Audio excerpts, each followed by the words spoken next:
hermanos, gracia y paz. Hoy en el podcast Bajo la Luz de la Palabra estaremos hablando un poco acerca de la adoración pública. Vamos a hablar y a explicar un poco por qué es necesario esto en el culto, los contrastes entre adoración bíblica versus la cultura del entretenimiento y cómo quiere el Señor ser adorado. El día de hoy tenemos a 3 panelistas muy queridos por mí. Ellos van a estar presentándose y van a estar diciendo quiénes son. Bueno, mi nombre es Eric de Gracia. Asisto a la la Iglesia Bautista de Pacora y a la Iglesia Bautista de Pacora y apoyo en el ministerio de la palabra con el pastor Edrisi. Mi nombre es Edrisi Valderrama y asisto a la Iglesia Bautista de Pacora.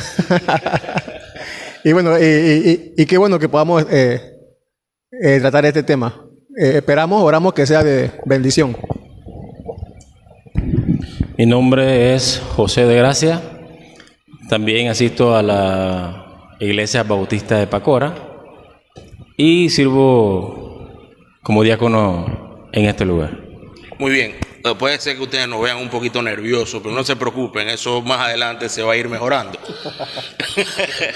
Ok, antes de empezar yo quería hacer un par de preguntas y queríamos entrar al tema hablando primeramente del fundamento. ¿Cómo nosotros tenemos que adorar? Entonces creo que podemos empezar con el principio regulador de la adoración. ¿Qué es el principio regulador de la adoración? Bueno, yo creo que, ahora que mencionas el principio regulador de la adoración, yo creo que no es una frase o no es un principio muy conocido, muy popular. No es muy popular entre los cristianos. Pero sí es un principio que ha tenido en cuenta, sobre todo las iglesias reformadas, han tenido en cuenta para el orden del culto público, ¿no? Para el público, para la adoración congregacional, principio regulador de la adoración. Lo han tenido bastante en cuenta las iglesias reformadas para el orden del culto. Y también podemos hablar entonces del principio normativo de la adoración, ¿no? que más o menos se componen el uno del otro, pero tiene que ver con eso, con el orden del culto. Muy bien, y es importante lo que acaba de decir el pastor, porque muchas veces pensamos, y hay varias personas que no piensan que hay un orden del culto. ¿Y quién estipula eso? ¿Quién estipula qué es lo que se debe hacer allí? Bueno, la Biblia nos enseña. Así que hoy vamos a estar hablando acerca de eso. Entonces, el pastor tocó 2 temas importantes, pastor. El primero, el principio regulador, y el principio normativo, que son bastante importantes. ¿Podemos entonces ahondar un poquito más en esos 2? Sí.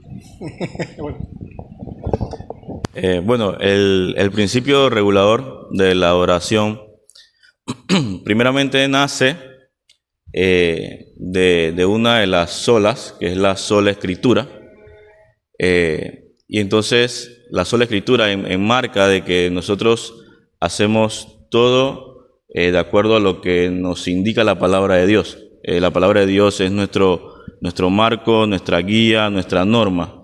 Entonces nuestra oración está basada en lo que dice la palabra de Dios, en lo que la palabra de Dios nos manda a hacer de acuerdo a la oración en el culto público cuando nos reunimos, ¿no? Entonces todo lo que diga la palabra de Dios, eso es lo que nosotros vamos a hacer de acuerdo en la adoración. En cambio, el principio normativo, si la palabra de Dios no dice nada en contra de algo que no debamos hacer, no dice nada de eso, si no dice nada, bueno, lo hacemos, porque la Biblia no dice nada en contra de eso. Entonces, como no dice nada en contra, algunas iglesias entonces toman la opción de que, bueno, como la Biblia no habla de eso, lo podemos hacer. Mientras que el principio regulativo dice, la palabra de Dios dice que debemos orar, entonces nosotros oramos. Pero si la palabra de Dios no dice nada sobre eso, entonces no lo hacemos. Es como tenerlo, por ejemplo, una orden palpable y otra que no se ve.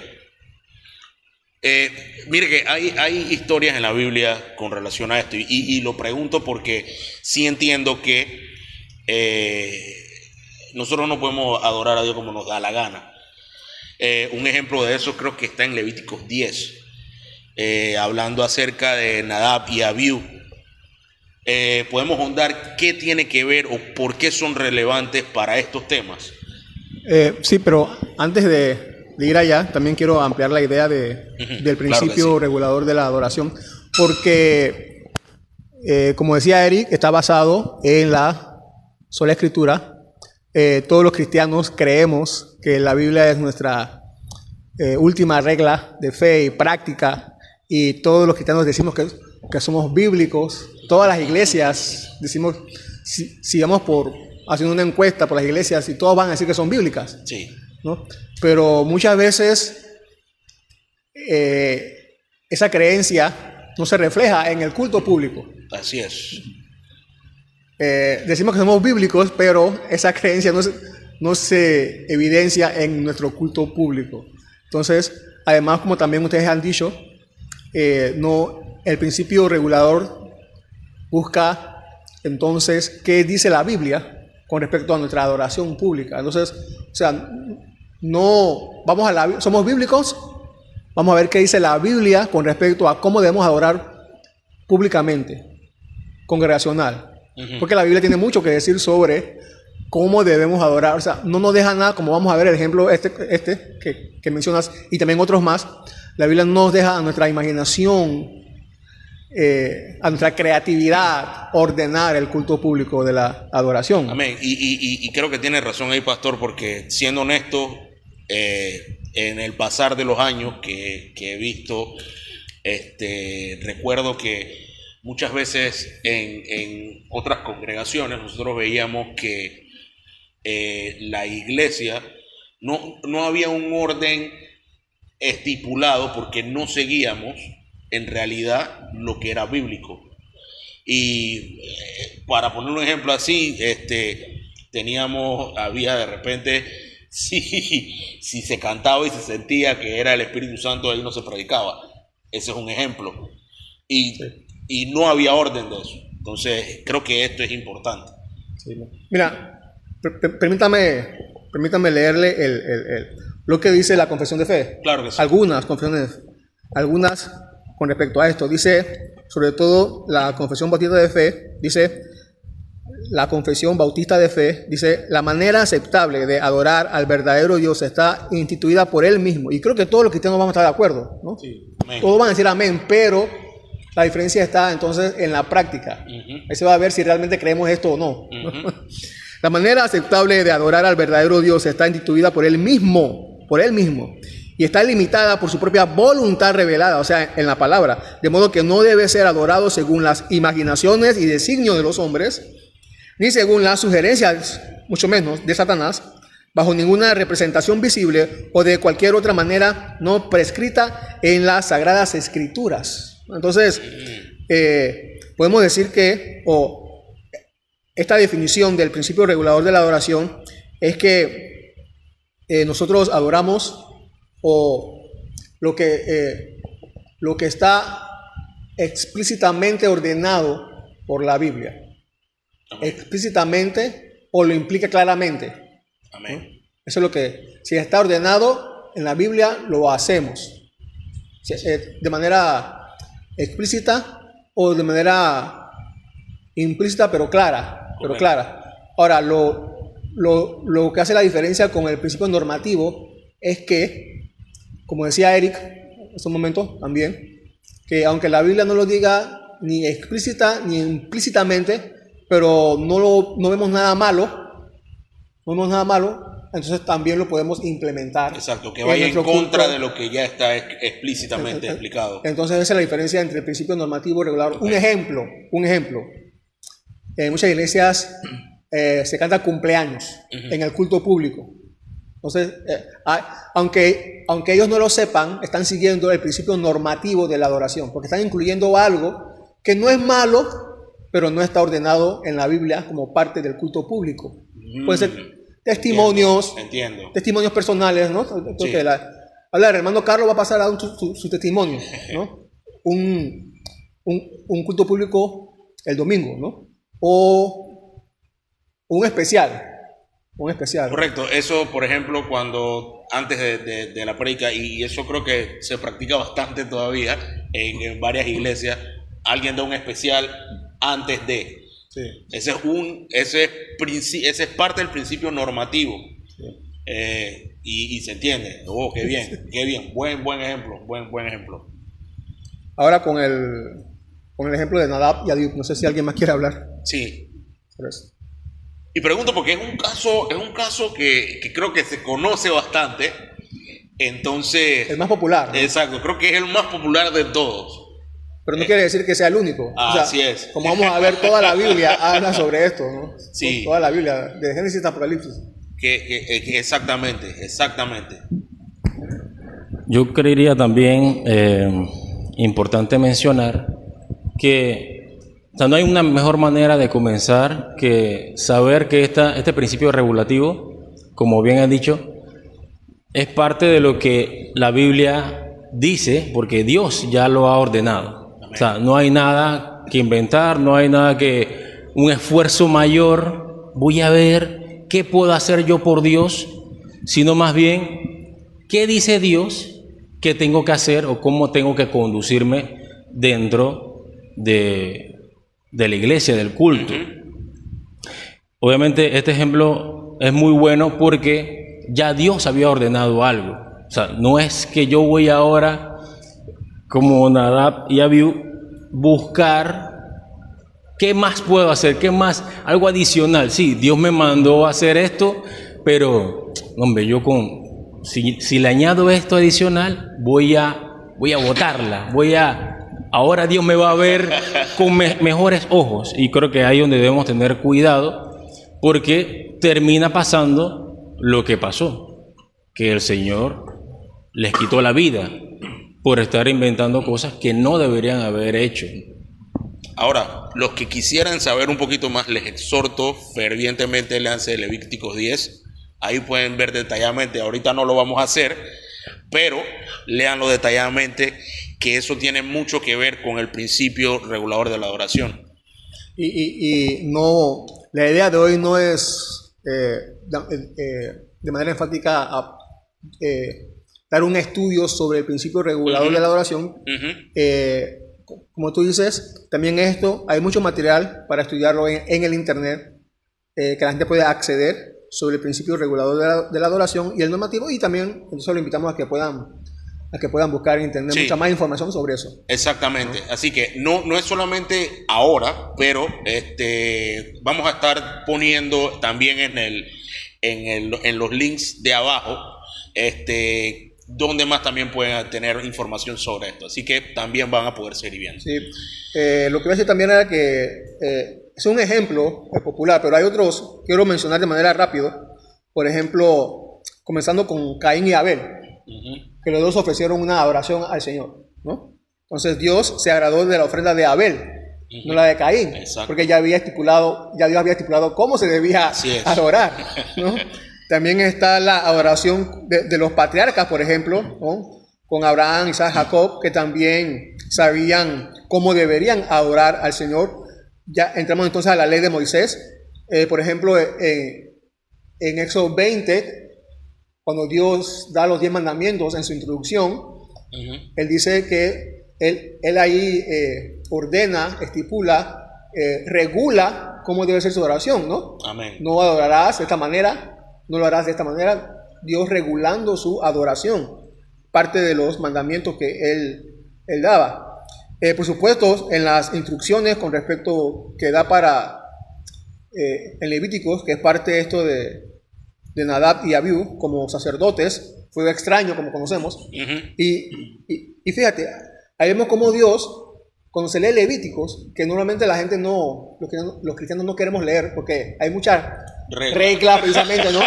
Muchas reglas, muchas regulaciones, Dios regulando cómo debe ser su adoración. Amén. ¿No? Entonces, o sea, Dios no le deja ninguna creatividad ni a Moisés, ni a Aarón, ni a los sacerdotes, de que puedan implementar algo que a ellos les guste y que le agrada al pueblo, ¿no? Cada detalle Dios lo instruye, lo regula. Por eso que Nadab y Abiú fracasaron en su adoración, ¿no? Amén. Es como decía José Ángel. Tengo una idea. ¿Qué tal si en el culto de adoración incluimos una gente danzando? Ajá. Eso fue lo que hizo Nadab y Abiú, ¿no? Así mismo es. Y ahí está, la creatividad de nosotros tratar de imponerle a Dios lo que Él ya estipuló es el gran problema que tenemos. No debemos imponerle a Dios lo que nosotros creemos. Nosotros no somos Dios, Él es Dios. Incluso creo pertinente mencionar que me gusta lo que lo que le dice Moisés a Aarón. Dice, entonces Moisés dijo a Aarón, esto es lo que el Señor dijo, como santo seré tratado por los que se acercan a mí y en presencia de todo el pueblo seré honrado. ¿Qué mejor manera de honrar a Dios que obedeciendo lo que Él ya ha dicho? Dios no nos está pidiendo, ¿qué tú tienes por allí que me puedas ofrecer? No, ya Dios dijo, esto es lo que van a hacer. Y listo, o sea, esto es lo que tienen que hacer, obedecer, y esa es la mejor manera de honrar a Dios. Sí. Y la regulación sigue en el Nuevo Testamento, ¿no? En el capítulo famoso de Juan 4, donde Jesús dice, los verdaderos adoradores adorarán al Padre en espíritu y en verdad. Ahí Dios está regulando su adoración. Amén. En Hechos 2:42, cuando dice que perseveraban en la doctrina de los apóstoles, en la comunión, en el partimiento del pan y en las oraciones, ahí Dios está regulando su adoración corporativa, el culto. En la cena del Señor, también Dios está regulando, en 1 Corintios 11, ahí Dios está regulando también su culto de adoración público. En Colosenses 3:16, cuando dice que la palabra de Cristo mora en abundancia con ustedes, ¿no? Cantando salmos, himnos y cantos espirituales, Dios está regulando también su adoración, ¿no? En Timoteo 2, también cuando Pablo le dice a Timoteo, instruye que la oración congregacional debe ser dirigida por los hombres, ¿no? Y también podemos encontrar muchos más casos en el Nuevo Testamento de cómo Dios regula su adoración, que no nos deja a nosotros implementar nada. Amén. Y a eso quería también añadir algo más, y es más una pregunta con relación a esto, porque creo que es importante todo lo que ha mencionado el pastor con relación a cómo el Señor regula su adoración, cómo Él desea ser adorado. La pregunta es, y con relación también a lo que dijo José Ángel, que tiene con lo que quiso hacer Nadab y Abiú, nosotros queremos ver qué hacemos. Nosotros quisimos hacerlo con sinceridad, nosotros queríamos agradar a Dios, queríamos hacerlo de esta manera, pero todos vimos cómo terminó. Entonces mi pregunta es, ¿qué es más importante? ¿La sinceridad o la obediencia? ¿Qué debemos hacer? ¿O la sinceridad puede reemplazar la obediencia en algún punto? Esa es la pregunta que hago. Bueno, definitivamente la sinceridad no puede reemplazar la obediencia. Y en este mismo ejemplo de Nadab y Abiú, yo no creo que ninguno de los dos de Nadab y Abiú se hayan puesto de que con saña de que bueno, ahora vamos a rebelarnos contra Dios y bueno, vamos a ofrecerle fuego extraño. No, ellos cuidado sinceramente muy sinceramente quisieron hacer eso. Quisieron de que bueno, vamos a agregar este otro detalle para que se vea mejor. Ajá. Y lo hicieron cuidado de todo corazón, pero no era lo que Dios le había pedido a ellos. Amén. Ya estaba estipulado cómo era que ellos tenían que presentar todas las especies que tenían que dar, todo el detalle ya estaba estipulado en la palabra. Entonces, ahí vemos que lo que causó su emoción, su sinceridad, causó fue muerte. En cambio, si hubiesen obedecido, hubiera sido totalmente diferente. Ahora bien, y creo que ese es el mejor ejemplo que hay con relación a esto, porque estoy totalmente de acuerdo. Sí, creo que ellos fueron sinceros y dijeron, vamos a hacer esto para agradar más. Entonces, hay una línea entre lo personal y lo que Dios está diciendo. En algún punto eso es bueno pasarlo, en algún punto eso es bueno ser creativo, en algún punto es bueno decir, vamos a dejarnos llevar por lo que sentimos, en vez de obedecer lo que está diciendo el Señor.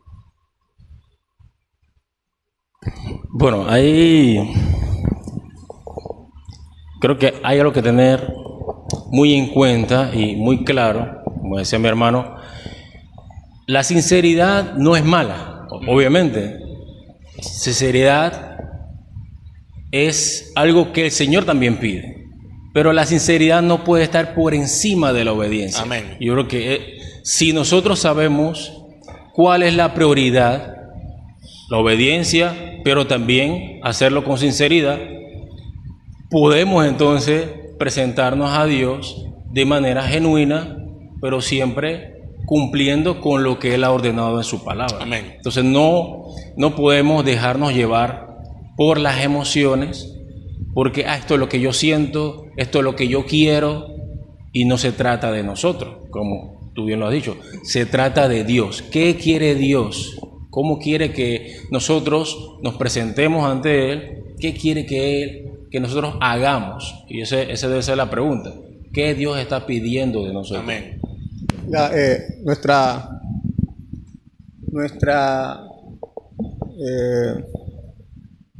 Nuestros gustos no pueden estar por encima de lo que Dios pide. No, porque muchas veces es el pastor o los pastores los que, muchas veces son los gustos de los pastores los que predominan en el culto público, ¿no? Son los gustos de los pastores, del pastor. Pero otra vez, nos decimos iglesias bíblicas, pero no nos tomamos el tiempo de sentarnos y buscar en la Biblia lo que Dios ha Amén. estipulado en la adoración bíblica. Bueno, somos una iglesia. ¿Qué vamos a hacer? ¿Cómo vamos a realizar nuestro culto público? Bueno, vamos a la Biblia a ver cuáles son los elementos, los componentes que la Biblia nos ha ordenado para su adoración pública. Entonces, pero muchas veces no pasa eso, sino que otro ejemplo es el de Aarón, ¿no? Cuando Moisés está allá en los 40 días, que Aarón le pregunta a la gente qué clase de Dios quiere. Y la gente dice eso, ¿no? O sea, tampoco es los gustos de la congregación, es lo que Dios ha estipulado en su palabra. Amén. Lo que Dios ha regulado en su palabra con respecto a su adoración pública. Entonces tenemos que hacer ese ejercicio. Vamos a la Biblia para ver cómo Dios quiere que le adoremos congregacionalmente. Y para mencionar, por ejemplo, está la predicación, la enseñanza. Eso de manera explícita se dice, es un componente de la adoración pública. La oración, los cantos, el bautismo, la cena del Señor también. También tienen otros, también las ofrendas, también tienen parte de su culto de adoración pública. Y eso es todo, de manera explícita. También algunos tienen confesiones bíblicas también que se dan como parte de la enseñanza y la predicación, ¿no? Credos y confesiones. Esos son los elementos de manera explícita que la Biblia ha ordenado que debemos realizarlos en nuestra adoración pública. Entonces, otros elementos, otros componentes como algún tipo de canto especial, no. Cantar cumpleaños tampoco. Testimonios personales tampoco están estipulados. Ahora, eso no quiere decir que nosotros estamos en contra de los testimonios. Amén. No estamos en contra de los cantos especiales. Amén. No estamos en contra de cantar cumpleaños. No estamos en contra de eso, sino que lo pasamos a otro contexto. Correcto. Lo pasamos a otro contexto, a otro día o a otra hora que no sea el culto público de adoración. Amén. Aquí cantamos feliz cumpleaños, aquí, pero no lo hacemos en el culto público, sino lo hacemos en otro contexto. Damos testimonios, pero no lo hacemos en el culto público. Testimonios personales, lo hacemos en otro contexto. Tenemos reuniones de hombres para eso, reuniones de mujeres para eso, ¿no? En otro contexto hacemos. Y quizás lo más, o como parte de lo más extremo, están estas iglesias que celebran, que también nosotros fuimos parte de eso, y no queremos que nos malentiendan, no queremos que crean que estamos diciendo que esas iglesias se van para el infierno o algo parecido. Amén. No estamos diciendo eso. Pero no vemos eso en la Biblia como parte del culto público. Estas iglesias que agarran el culto público para un tema, ¿no? Que vamos a celebrar el día del mañana. El Día del Padre. Mañana muchas iglesias van a celebrar el Día del Padre en el culto público. Y eso no lo vemos en la Biblia. Eso no es parte del culto público. Nosotros vamos a celebrar el Día del Padre, pero no. Vamos a celebrar el Día del Padre como iglesia, pero no en el culto público, ¿no? Y también el culto de la mujer, El Día de las el Día de la Mujer, el Día de la Mujer en el culto público, ¿no? Entonces, bueno, no vemos eso como parte y creemos bastante, y cabe recalcar que no todo lo que emociona a la iglesia agrada a Dios. Y nosotros podemos sacar de aquí que Dios es el que define cómo quiere ser adorado, no nosotros. O sea que no es nuestra voluntad la que se impone, es lo que Él dice que es. El culto no es creatividad humana, y la adoración falsa no siempre se ve mal, muchas veces se ve espiritual. Así que debemos regirnos por lo que dice el Señor. Y el pastor tocó dos temas muy importantes acerca de los componentes y los elementos del culto, que son bastante importantes. Y quiero ahondar un poquito más en ese tema, pastor. Y quiero saber, porque debe haber elementos y hay diferencias. Usted ya mencionó algunos elementos como son la Santa Cena, la prédica, los cantos. Quiero saber entonces qué diferencia hay entre los elementos y las circunstancias para la adoración. ¿Te refieres al horario? Exacto, ejemplo, cuando digo circunstancias, cuando digo circunstancias me refiero, circunstancias es todo lo que nos está rodeando el entorno, y banca, silla, la hora, el clima. Amén. ¿Qué nosotros podemos tomar de eso? No necesariamente, o sea, sí son parte del culto. Es buena pregunta, porque el principio regulador de la adoración no nos quiere llevar a hacer una iglesia como del siglo I, ¿no? Sí, que estamos en cueva. No, que vamos a adorar ahora como en cueva porque es lo bíblico, o en casa porque es bíblico. Importante. No. Importante. Sino, o sea, con los elementos, está hablando de lo que la Biblia ordena. Correcto. ¿Cuáles son los elementos del culto público? No con respecto a las circunstancias. Es que eso es que cada contexto, cada iglesia local es, en ese sentido, las circunstancias son diferentes. Muchas, hay muchas diferencias en el mismo país, de lugar en lugar, y en el mundo también. En el mundo, mucho más se amplía la diferencia en la persecución, en la no persecución, ¿no? Sí, y lo digo porque hay, por ejemplo, hay iglesias que por ahora, gracias al Señor, nosotros tenemos libertad de culto, y hay iglesias que no. Ellos sí tienen que esconderse y todo lo demás, que eso tiene que ver mucho ver con las circunstancias. Pero para no sacar eso de contexto con relación a la adoración, tenemos que estar claros cuáles son los elementos y cuáles son las circunstancias que debemos tener. No porque estamos aquí somos menos santos que los otros que están en una cueva porque están siendo perseguidos. Entonces quiero ahondar un poquito más en ese tema, y para evitar cualquier tipo de confusión. No sé si tienen algo que decir.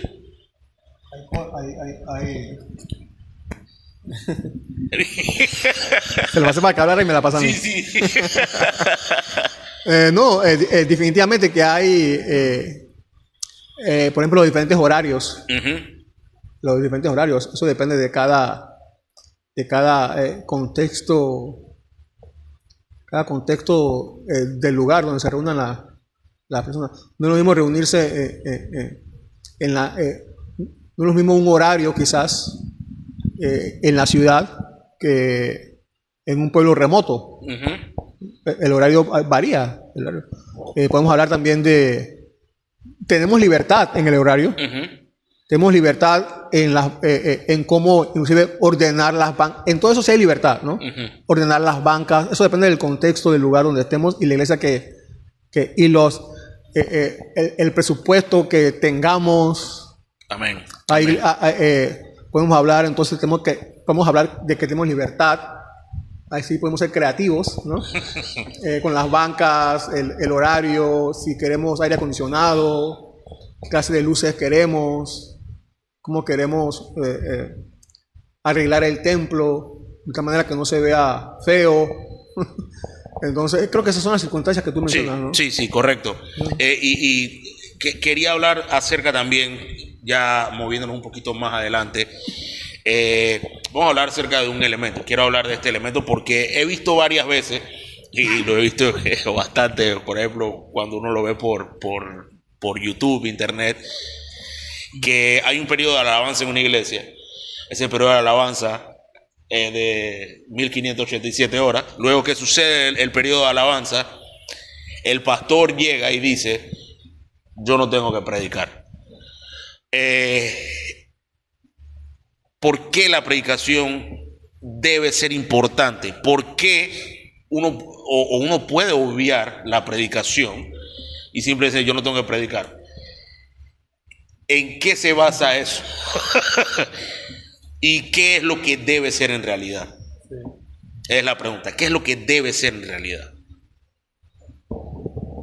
Antes que conteste el pastor, yo voy a decir una introducción a la respuesta.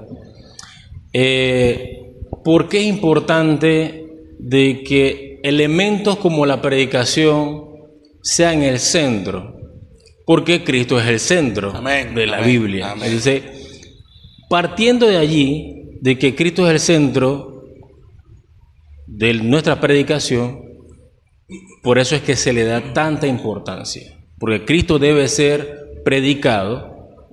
Nosotros también tenemos lecturas bíblicas, tenemos oración, pero la predicación debe ser el centro porque Cristo es el centro. Incluso la ubicación, decía alguien, la ubicación del púlpito está en el centro no porque nos lo inventamos. O sea, el púlpito está en el centro para que el predicador, el pastor, pueda estar allí y muestra a Cristo de manera clara. Y cuando las personas entren, vean, mira, qué importante es la predicación, porque está en el centro. Detalles como eso deben ser importantes para nosotros, porque para Dios es importante. Amén. También lo que quería aportar a eso es que sí, Cristo es el centro, y también las Escrituras dicen que Cristo es la palabra. O sea, Él es la palabra encarnada. Entonces, la palabra da vida. La palabra da vida. Entonces, en ella, o sea, en la palabra, nosotros tenemos todo. O sea, ella es nuestro alimento. Sin ella nosotros no podemos vivir. Entonces, mira que Pablo lo que le dice a Timoteo, en 1 Timoteo 4, versículo, dice aquí, el 13, 4:13 dice: entre tanto que llego, ocúpate en la lectura de las Escrituras, la exhortación y la enseñanza. Y eso es lo que le mandó Pablo a Timoteo, a ocuparse en eso. En la iglesia, en la congregación. Muy, muy importante. no a que se prepare, como tú decías, ¿no? 50 canciones en el culto. Muy importante. Lo que yo iba a decir era, bueno, antes que se me olvide también es importante porque es Dios hablando al pueblo. La predicación es Dios hablando. Y esto también lo reconocemos en nuestra adoración privada, íntima. Cuando nosotros hacemos una oración, es lo que siempre se ha enseñado, y es verdad, es nosotros hablándole a Dios. Pero cuando leemos la Biblia, es Dios hablándonos a nosotros. Y eso es más importante. Así que la predicación en el culto público tiene ese mismo sentido. Dios es el momento en donde Dios le va a hablar a su pueblo. Es el momento, todos los componentes de la oración son importantes, pero ese es más, ese es el centro, porque es cuando Dios le va a hablar a su pueblo. También me acordaste también de esto del Espíritu Santo, ¿no? Porque precisamente es el Espíritu Santo que nos mueve a buscar en la Biblia cómo Dios debe ser adorado. Amén. Y el orden del culto. El orden del culto. Porque mucha gente piensa que si hacemos un orden del culto, entonces vamos a amarrar al Espíritu Santo. O ir en contra de él. Algo parecido, ¿no? Sí. Pero no es así. Es totalmente contrario. El Espíritu Santo es el que nos mueve a buscar cuáles son los componentes en la Biblia de cómo Dios quiere que le adoremos. Y eso es muy importante lo que usted acaba de decir, pastor. El centro del culto no es la música, es la predicación de la palabra de Dios. Y como muy bien dijo Eric, la palabra es vida. Y si nosotros no tenemos la palabra en el culto, entonces no tiene lógica lo que estamos haciendo. Quería también preguntar, estoy preguntón hoy, cuando una iglesia tiene varias actividades, bastantes actividades, pueden llenar el culto de actividades, qué sé yo, por ejemplo, ponen el Día de las Madres, ponen el Día del Padre, ponen alguna celebridad del Día del Niño, ponen algún día especial como el Día de la Mujer, o no necesariamente eso, sino también cosas nacionales como el Mes de la Patria y todas esas cosas. ¿Cómo la adoración es afectada ahí? ¿La adoración es afectada en algún momento?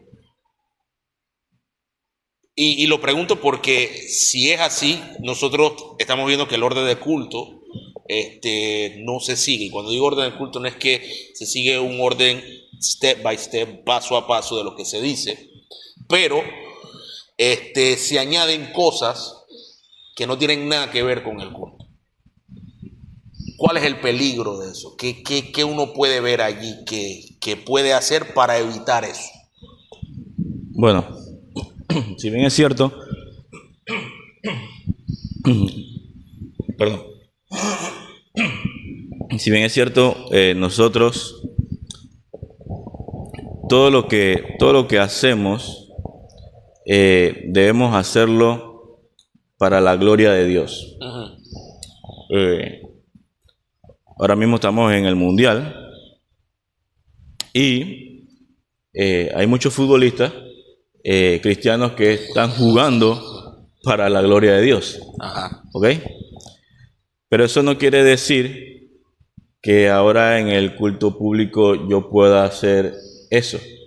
Yo ahora voy a jugar al Mundial. Ajá, voy a jugar en el culto público porque es para la gloria de Dios.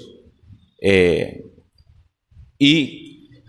sea, traer elementos de afuera, como ejemplo el Día del Padre, el Día de la Madre, lo que sea, ya nuestra mente, o sea, estamos enfocando la adoración no a Dios, sino que ahora la estamos enfocando a algo externo, o a otra cosa que no necesariamente sea mala, porque el Día del Padre en sí no es malo, pero ya tú no estás orando a Dios. Estás enfocando todo al papá, a lo que viene. No, o sea, que como tú dijiste, por más que diga que que vamos a honrar a Dios por medio del Padre. No, no. En culto público no. Exacto, en el culto público no. Y ya Dios ha estipulado cómo se le debe adorar. No di que, bueno, en el culto vamos a adorar a Dios a través del Día del Padre. No, porque tú estás enfocando ahora, todo es como al hombre, pues, para hacer sentir bien a las personas. Exacto. Como hay muchos papás, entonces vamos a celebrar el Día del Padre para que los papás se sientan bien. Pero es que no es que los padres se tengan que sentir bien. Es Dios el que debe sentirse bien con nuestra adoración. No son las madres, Dios. no son los niños. Porque si fuese así, entonces un día como yo no me sentí bien, entonces yo no voy a cantar, yo no voy a leer la palabra porque es que no me siento bien. No, aunque tú no te sientas bien, tú debes adorar a Dios. Amén. Alguno dice, me acordé, vamos a celebrar el Día del Padre porque Dios es nuestro Padre por excelencia, ¿no? Pero otra vez, no estamos diciendo que estas iglesias sean antibíblicas ni que sean para el infierno, no estamos diciendo eso. Pero otra vez, no vemos que eso sea parte del culto público de adoración, ¿no? Y entonces nuestra intención es buscar qué es lo que es más bíblico para nuestro culto público. Amén. Entonces debemos eliminar, si somos sinceros, todas esas cosas, debemos eliminarlo. Iba a decir otra cosa, pero se me olvidó. Mientras tanto, José Ángel. Sí. Yo iba a mencionar de que al final de todo volvemos al principio. O sea, Dios ordenó algo, personajes de la Biblia hicieron algo sinceramente, pero no lo ordenado y tuvieron consecuencias graves. En ese mismo sentido, nosotros no deberíamos estar pensando qué voy a hacer adicional a lo que Dios ha dicho. Porque por lo menos en este caso, lo que dice mi hermano, el tema del mundial, a alguien le tuvo que nacer la idea. Y vamos a poner banderita de Brasil, de Panamá, porque Panamá está en el mundial. Entonces salió de alguien pensando que eso era algo piadoso. El Día del Padre se ve muy piadoso. Vamos a honrar a los padres, a las madres. Vamos a celebrar el mes de la patria. Suena muy piadoso, pero no es lo que Dios ha ordenado. Entonces, muchas iglesias seguramente están pensando que es algo sincero, algo piadoso. Oye, qué chévere que podamos hacer esto, pero no se están regulando por la palabra de Dios. Están, por decirlo de una forma, dejándose llevar por sus emociones, por lo que yo quiero, y no se está pensando en lo que Dios está ordenando o lo que Dios quiere en sí. Amén. No hay nada más piadoso como meter la mano cuando se iba a caer el arca. ¿Y qué pasó? Entonces, eso. O sea, entonces, igual lo que decían ellos, ¿no? Igual, o sea, podemos tener buenas intenciones. Y tú hablas de un peligro, y yo creo que el peligro también, yo creo que uno de los peligros podría ser el pragmatismo, ¿no? Porque ahora hacemos las cosas que parecen funcionar, que a la iglesia le gusta. Correcto. Como a la iglesia le gusta, la iglesia se siente bien estar aquí. Estamos contentos, estamos felices porque creemos en Dios. Entonces, vamos a hacer actividades también para que la gente venga al culto, para que vean, ¿no?, que somos divertidos. Vamos a hacer el Día del Padre en el culto. Entonces la gente se siente bien, todos contentos, todos creemos en Dios y estamos gozosos. Pero otra vez no ser piadoso no es suficiente para eso. Tener buenas intenciones, motivaciones no es suficiente para que nosotros implementemos algo que no está ordenado en la palabra en el culto público, la oración. Sí, y solamente para cerrar esta parte, solamente quiero decir que la Biblia no solamente regula el mensaje del culto, que es importante, eso lo tocaremos mucho más adelante, pero sino también la estructura del mismo. Así que tenemos que tomar eso en cuenta. Ahora bien, vamos a una parte que hace tiempo tengo también varias preguntas. Vamos a hablar acerca de la himnología o los cantos. Vamos a hablar de cómo nosotros tenemos que cantar con el entendimiento.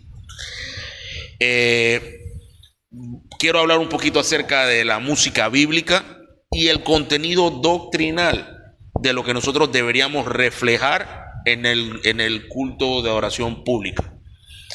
Así que mi primera pregunta, ¿qué hace que una canción sea apropiada para la iglesia? Eso es lo primero que quiero saber. ¿Cómo nosotros escogemos una canción apropiada para el culto público?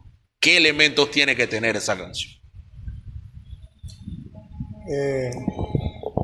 Los cantos, bueno, como parte de esta iglesia, para hablar de lo que hacemos en esta iglesia, cuando nos reunimos los domingos, como parte de nuestro culto público de adoración, como en muchas iglesias, como en casi todas las iglesias, cantamos y nosotros tenemos, antes de entrar ahí, nosotros tenemos nuestro orden de culto, ¿no? Que comenzamos con el llamado a la adoración, y lo que quería decir ahí era que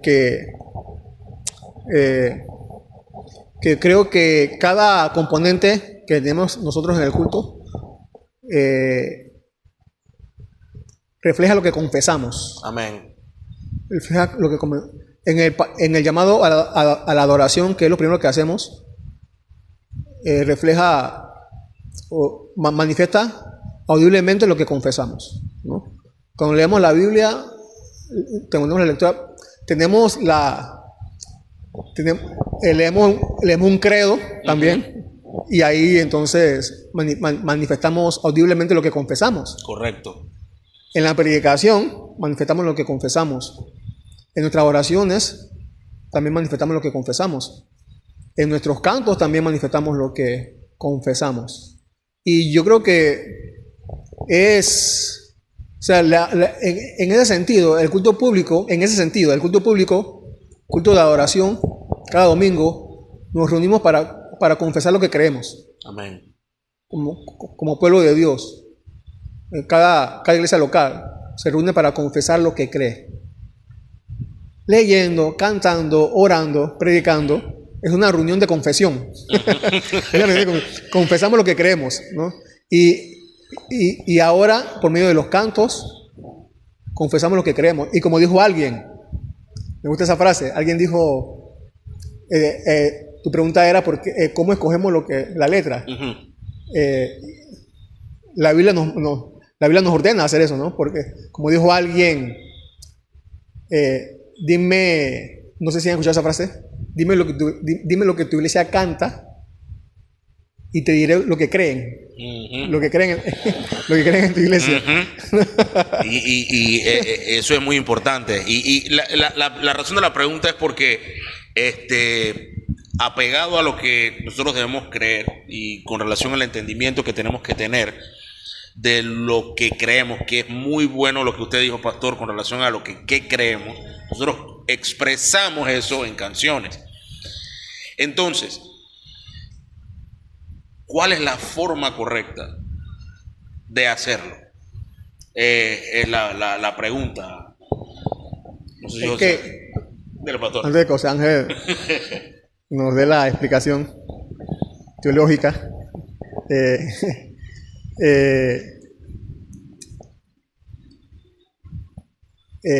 el canto, los cantos o los himnos que entonamos, como Pablo lo dice en Colosenses, ¿no? Que la palabra de Cristo more en abundancia cantando entre Amén. ustedes. Precisamente eso nos indica claramente, está la instrucción, claramente está la instrucción, que los cantos, entonces, como dije, en los cantos se debe cantar lo que nosotros creemos. En los cantos debemos confesar lo que la iglesia cree, sus doctrinas. Entonces me refiero a eso. Entonces, Sí, si como iglesia nuestra doctrina está en la Biblia, amén. entonces los cantos tienen ese principal motivo.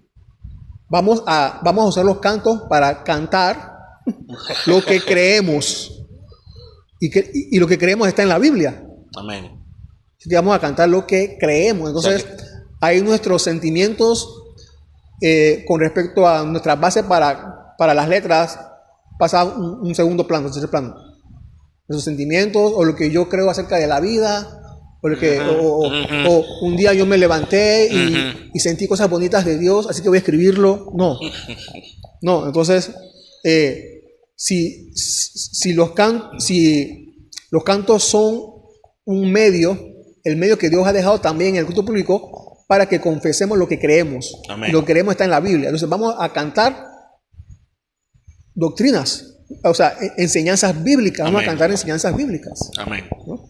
Entonces, no podemos usar otra Otro medida, estándar. otro filtro para nuestros cantos. Qué bien, qué bien. O sea, en esa misma línea lo que yo iba a decir era que si nosotros somos cristocéntricos, buscamos siempre que todo se enfoque en Cristo, en su palabra, en Dios, lo que Él dice, y se demuestra claramente en la predicación, o sea, no puede ser distinto en los cantos. Amén. O sea, no puede ser que seamos doctrinales, bíblicos, cristocéntricos, como dije, y que cuando cantemos, bueno, ahí sí vamos a cantar al ser humano, a las personas. Yo puedo, yo hago. Y ahí pudiera decir, bueno, en la predicación se cantó en la predicación se habló de Cristo y ahora vamos a cantar, este es mi momento de brillar. Epa. Ahora sí, güey, donde mis emociones salen a relucir y este es el momento que más me gusta, que es lo que normalmente pasa en las iglesias y no es así, no puede ser diferente. El enfoque siempre va a ser Cristo. En los cantos también va a ser de la misma manera. Cristo es el centro y por eso que en la himnología la importancia de verificar. Voy a ver qué vamos a cantar. O sea, antes que se cante, antes que se presente a la iglesia, debe ser revisada cada canto. ¿Qué dice? ¿Qué no dice? ¿Está centrado en Dios, en Cristo? Eso cantamos.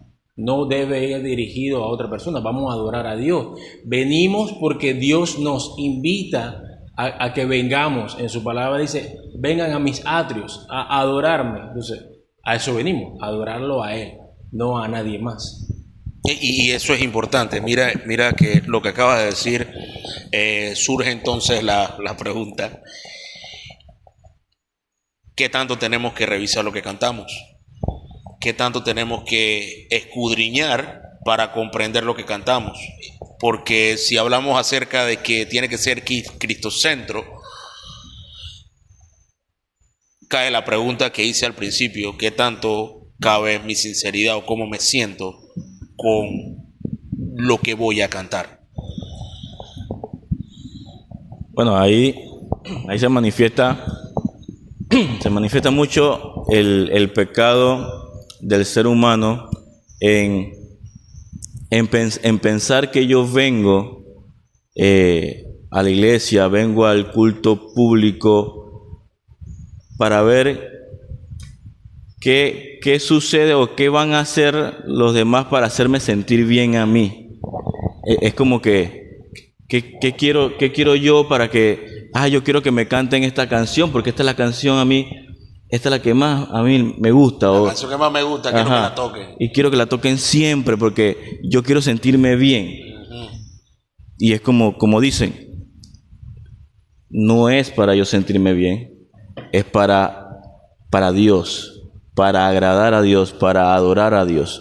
No es para llenarme yo y todos mis deseos sean cumplidos con los cantos. Y ahora bien, quiero hacer el remark acerca de lo que estamos hablando aquí. No estamos diciendo que, y sí hay canciones que son malas, voy a ponerlo ahí, Sí. pero no estamos diciendo que hay canciones que no debes escuchar, aunque hay canciones que no debes escuchar también. Pero hay canciones para la iglesia y otras cuando tú estás en tu casa. Al culto público. Exacto. Al culto público. El culto público hay un tipo de canción Sí. y hay otro tipo de canciones para después de eso. Sí. Porque no son similares. Tenemos que entender eso. Y entendiendo los puntos que hemos estado tocando, va empezando por ahí el fundamento. El fundamento tiene que ser que Cristo es el centro. Y partiendo de ahí, entonces nosotros podemos empezar a escudriñar. Nosotros como muchas iglesias, lo que tratamos de entonar cada domingo en cada canto o en cada himno es un canto que contenga, o sea, que tenga, o sea, cantar doctrinas. Amén. Cantar doctrinas. O sea, muy difícilmente nosotros cantamos un canto que tenga una frase que diga: te amo, Señor, te amo, Señor, te amo, Señor, tú eres muy lindo para mí, y ya. Hay muchos cantos así. Pero lo que normalmente los himnos que cantamos nosotros, los cantos, van pasando por ciertas doctrinas, ¿no? Una frase, segunda frase. Normalmente cantamos como tres o cuatro frases, estrofas. Como 3 o 4 estrofas tienen los cantos o himnos que nosotros entonamos. Entonces, porque no solamente es decir te amo, Señor, te amo, Señor, te amo, Señor, y repetirlo 100 veces. Eso es lo que, entonces, eso es lo que porque en muchas iglesias pasa eso, ¿no? Que repiten una frase, una estrofa, no 100 veces y ya. Entonces, sí. vamos a los cantos según la Biblia, no según el pastor. Según la Biblia deben aprovecharse o tienen ese propósito de en confesar lo que creemos que está en la Biblia, nuestra doctrina. Vamos a cantar lo que creemos de Jesús. ¿Quién es Jesús? Lo que creemos acerca, ¿qué dice la Biblia acerca de Jesús? ¿De quién es? De su obra. Vamos a cantar acerca de Dios, de la Trinidad. Vamos a cantar acerca de la Trinidad. Vamos a cantar acerca de nuestra fe, del Evangelio. O sea, vamos a cantar sobre eso, sobre lo que la Biblia dice, sobre esos temas. Vamos a cantarlo. Sí, y pastor, hablando con relación a eso, alineado con lo que es la prédica, ¿qué tan alineada tienen que ir las canciones que se cantan ese día con lo que es la predicación de la palabra? No, ¿En algún punto? Sería bueno, pero bueno, yo ahí no creo que ahí no quiero ser tan rígido ahí, ¿no?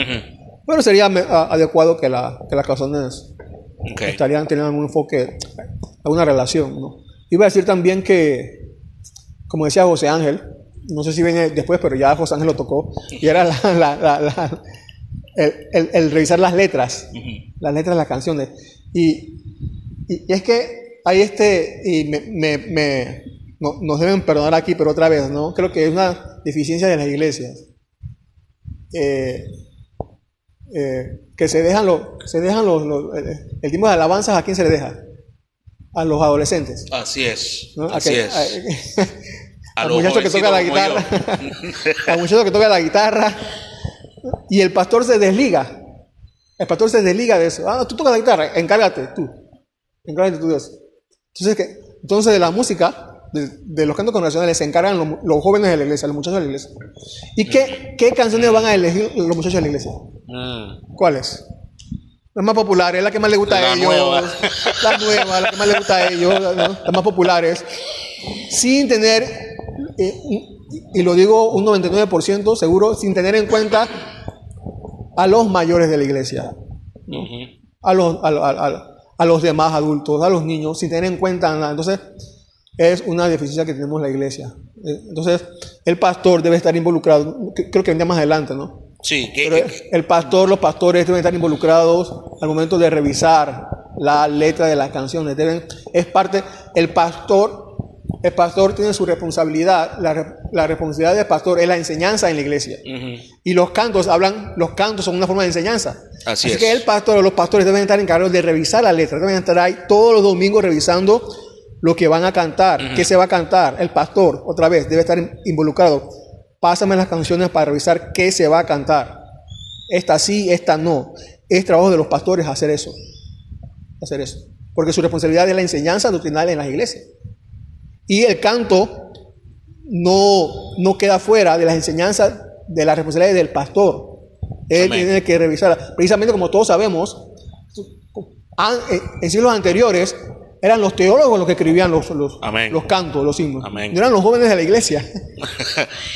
No tienen ningún tipo de enseñanza teológica clara acerca de lo que la iglesia cree de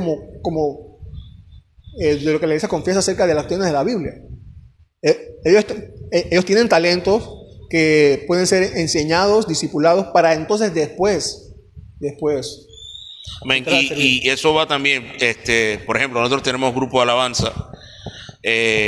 Igual el grupo de alabanza tiene que trabajar de la mano con el pastor, con la escogencia de las canciones, para que entonces se evite eso, se evite vamos a escoger la que me gusta, porque es cierto, la mayoría de las iglesias dice, bueno, vamos a poner, hoy te toca dirigir las alabanzas a ti, escoge cuáles son las alabanzas que vas a cantar, y así vamos. Y ese no debe ser, porque entonces caemos en que nosotros estamos, aunque sea con buen corazón y sinceramente, caemos en que si escogemos algo que no es, no estamos agradando al Señor. Así que es cierto, me quitó la pregunta que iba a poner ahí, pero está bien. Tengo otra pregunta. Y creo que vale la pena hacerla. Hablando sobre la teología de las canciones, ¿cómo eso afecta la vida de la iglesia? ¿Cómo afecta teológicamente una iglesia que no canta lo que cree, sino canta lo que está de moda? ¿En qué aspectos puede ser golpeada esa iglesia? Una pregunta profunda. Ejemplo, nosotros tenemos una teología bíblica, pero nosotros estamos cantando yo soy fuerte, yo me puedo poner de pie en la iglesia, por poner un ejemplo. Sí. Las doctrinas de la Biblia, una iglesia de Cristo, se supone que es una iglesia que cree las doctrinas de la Biblia. Uh-huh. Y las doctrinas bíblicas también en ciertos aspectos son como una cerca para cuidar lo que creemos, y los cantos hacen eso también. Los cantos deben cuidar lo que creemos como iglesia, y es por eso que debemos estar profundamente involucrados en la letra de lo que cantamos, para que la iglesia, la congregación, se vaya con la teología correcta para sus casas, Uh-huh. para que lo que cante también lo practique con sus familiares o con sus compañeros de trabajo. Y o sea, todo es integral. Los cantos, la predicación, la oración, todo es integral. Todo eso cuidando, como Pablo le dijo a Timoteo, que la iglesia es columna y baluarte de la verdad. Ya sea que estamos reunidos o que estamos dispersos, ¿no? Entonces, los cantos ayudan a que cada miembro entonces pueda seguir afirmando la doctrina bíblica donde esté. Amén. Donde esté. Amén. Y algo a mencionar es que Dios desde un principio siempre ha mandado al pueblo de Dios a repetir la palabra constantemente a lo suyo, a su familia, a los hijos. Entonces, parte de eso es que nosotros predicamos la palabra en el púlpito, leemos la palabra, otro elemento adicional donde podemos usar la palabra, cantamos la palabra, y no podemos, digo, bueno, ahora en el canto, bueno, hagan lo que quieran, porque es parte de ese repetir constantemente la palabra, para que como dice Colosenses, que lo mencionó el pastor, que esa palabra habita en abundancia en nosotros, y los cantos, la lectura, la predicación es parte de ese conjunto de que esa palabra habita en abundancia, para que la congregación tenga la palabra constantemente en su mente y doctrina, no algo leve, como repeticiones que no van a aportar nada a una teología sana. Iba a decir también Claro que sí. lo que se contrapone a lo que se menciona es que si nuestra predicación o los cantos en este sentido no están centrados en Cristo y están centrados en el hombre, en lo que tú decías, yo soy fuerte, tú eres cabeza, no cola, ten tu mejor vida hoy, tú eres un vencedor, tú eres el campeón. Yendo a esa misma línea, si lo que estamos aquí, la congregación, en el culto público, está constantemente recibiendo esa información en nuestra mente, y sabemos que en la repetición está lo que nosotros vamos a guardar en nuestro disco duro, y al final es lo que vamos a hacer. A vivir. Es lo que vamos a vivir. Entonces, si constantemente estamos expuestos a este tipo de enseñanza, doctrina, dentro de los himnos, de los cantos, va a salir un cristiano y cuando salga y vea que no es un campeón nada, entonces se va a frustrar, va a estar deprimido. Amén. Y ahí va a llegar todo, hasta ahí llegó el campeón, como dice. Entonces, por eso la importancia de que seamos correctos, bíblicos, doctrinales, y que los cantos estén impregnados siempre de lo que la palabra enseña. ¿Cuál es nuestra condición? Que Cristo sea exaltado en todo momento. Amén. Y cuál es nuestra posición con respecto a eso. Amén. Y solamente quiero decir que esto era importante para Pablo, y eso se lo dejó clarito a Timoteo, 1 Timoteo 3, versículo 14. Era tan importante que le dice lo siguiente: te escribo estas cosas esperando ir pronto a verte. Versículo 15. Pero en caso que me tarde, te escribo para que sepas cómo debes conducirte. Uno, en la casa de Dios, que es la iglesia del Dios vivo, columna y sostén de la verdad. O sea, la forma en que nosotros nos conducimos siempre va a ser importante. Sí, para Pablo era importante porque conocía a Dios y se lo está enseñando a Timoteo. Nosotros también debemos saber que la manera en cómo nos conducimos ya está estipulado en su palabra. No debemos inventar. Eso es lo que le está diciendo Pablo a Timoteo. No te vayas por ningún otro lado. Mira lo que te estoy diciendo y así te debes conducir. Esto es lo que tú debes tener claro. Esta es la predicación, la oración, los cantos, que son los elementos importantes dentro de la adoración pública. Una cosa que yo quería también decir, aprovechar, es que una vez alguien me preguntó, bueno, yo estaba en nuestra iglesia hija, allá en Naranjal, y allá yo toco el piano y canto también, ¿no? y predico. Polifacético ahí. Sí. Entonces, alguien me preguntó que cómo hacía en qué tono yo cantaba. Y aproveché para decirle que cómo nosotros hacíamos en la iglesia. Lo que nosotros hacemos en la iglesia es que no, precisamente porque servimos a la iglesia, ese es el principio, nosotros no cantamos en el tono del que dirige. Lo que buscamos es un equilibrio entre el tono de las mujeres y el tono de los hombres, un equilibrio para que todos canten lo más cómodo posible. Amén. ¿No? Porque en la mayoría de las iglesias, y se entiende, pero se canta en el tono del cantante principal, ¿no? Y ya después cada uno en la congregación agarra el tono que como pueda.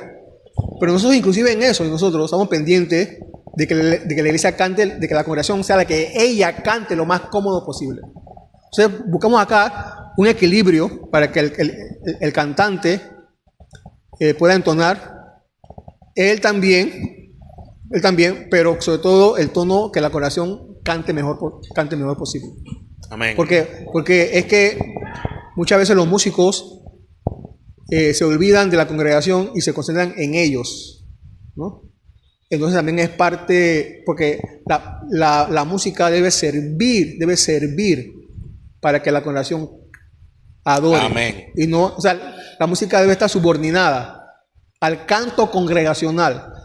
La música debe estar subordinada al canto congregacional. No es un concierto. No es un concierto, exactamente. Esos solos de guitarra ¿no? Amén. Los solos de piano, eso se dan para los conciertos. Otra vez, no estamos en contra de eso. Amén.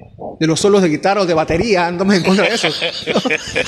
Pero eso se da para otro tiempo. Amén. Para otro tiempo. No, en el culto congregacional, por así decirlo, creo que vamos a glorificar a Dios, pero es para que el canto congregacional sobresalga. No va a sobresalir ni el solo de guitarra, ni el baterista. Eso sería para otro contexto. Amén. Pero es el canto congregacional. Otra vez, los músicos, la música, la guitarra, el piano, todo está subordinado al canto congregacional. Todo está subordinado al canto congregacional. Por eso que no, como te decía, la música del culto público es diferente a la que escuchamos. Nosotros podemos escuchar una música, cualquier música que queramos de nuestro carro. Así es. Rock, merengue, salsa, cristiana, lo que sea. ¿No? Pero hay una música que debemos buscar para que la congregación, que sea un equilibrio para que la congregación adore cantando. Y la importancia es que los que son del grupo de adoración están guiando a la congregación en adoración. Así que es importante eso. Y recalcando, ya casi para finalizar. Una hora ya. Sí, para finalizar. Hay ciertos aspectos que quería comentar. El primero, y creo que ese es el mayor y el más importante, Dios define cómo quiere ser adorado. Nosotros no definimos eso. No hay posibilidad o forma humana que defina cómo el Señor tiene que ser adorado, y cómo Él quiere ser adorado es estipulado por su palabra, no por ninguna otra cosa más que su palabra. Otra cosa importante que quiero recalcar es que el centro del culto no somos nosotros, no somos cómo me siento, es el Señor. Y el Señor, la única forma de saber qué quiere el Señor es mediante su palabra. Y quiero recalcar también que la himnología, las canciones tienen que ir de acuerdo a lo que nosotros estamos discipulando, a las doctrinas que nosotros estamos confesando, no a cómo me siento. Tampoco es un concierto y tampoco es la forma que yo quiera cantarle al Señor. Es lo que el Señor pide que se haga. Mis hermanos, muchas gracias por escucharnos el día de hoy. No sé si quisieran añadir alguna otra cosa. No, creo que vamos a tener una segunda parte porque todavía falta. Exacto. Todavía falta. Uy, hay falta bastante. Vamos a tener una segunda parte porque vamos a estar hablando acerca del orden y el gobierno del culto y otras cosas más. El día del Señor, sí. Entonces. Así que, por favor, síganos en nuestras redes sociales. Bajo la luz de la palabra, el podcast. Estamos en YouTube, estamos en Instagram. Gracias a todos una vez más por prestarnos atención el día de hoy y espero que el Señor los bendiga ricamente. Nos vemos pronto.